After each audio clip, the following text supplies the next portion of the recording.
Doctor Manoj ജോൺസൻ്റെ viral face pack ഒരുപക്ഷെ ഏറ്റവും അവസാനം ട്രൈ ചെയ്യുന്ന ആൾ ഞാൻ തന്നെയായിരിക്കും.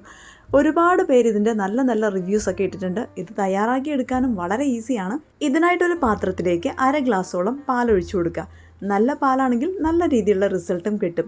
പിന്നെ നമുക്ക് വേണ്ടത് ശർക്കരയാണ്. ഈ 2 ഐറ്റം മാത്രം മതി.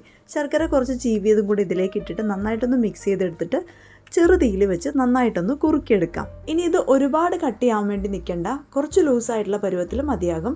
ഫ്ലെയിം ഓഫ് ചെയ്ത് കൊടുക്കാം. അത് കഴിയുമ്പോഴത്തേക്ക് ഈ ഒരു പരുവത്തിലായിരിക്കും നമുക്ക് കിട്ടിയിട്ടുണ്ടാകുന്നത്. ഇതിൻ്റെ ഒരുപാടായിട്ടുള്ള ചൂട് മാറി ഒരു ലൈറ്റായിട്ടുള്ള ചൂടുള്ള രീതിയിൽ തന്നെ നമുക്ക് ഫേസിലേക്ക് അപ്ലൈ ചെയ്ത് കൊടുക്കാം. ഫേസിലുണ്ടാകുന്ന കരിവാളിപ്പൊക്കെ മാറ്റിയിട്ട് ഫേസ് നല്ല ബ്രൈറ്റ് ആവാൻ ഹെൽപ്പ് ചെയ്യുന്ന നല്ലൊരു ഫേസ് പാക്ക് ആണെന്നാണ് പറയുന്നത്. അപ്പോൾ ഞാനിവിടെ കംപ്ലീറ്റ് ആയിട്ട് ഫേസിൽ അപ്ലൈ ചെയ്തിട്ട് ഒരു 20 മിനിറ്റിന് ശേഷം കഴുകിക്കഴിഞ്ഞപ്പോൾ അത്യാവശ്യം നല്ല രീതിയിലൊരു ചേഞ്ച് കിട്ടിയിട്ടുണ്ട്. ഇത് കംപ്ലീറ്റ് റിസൾട്ട് കിട്ടാൻ വേണ്ടി 4 ദിവസങ്ങളായിട്ട് ഇടാനാണ് പറയുന്നത്.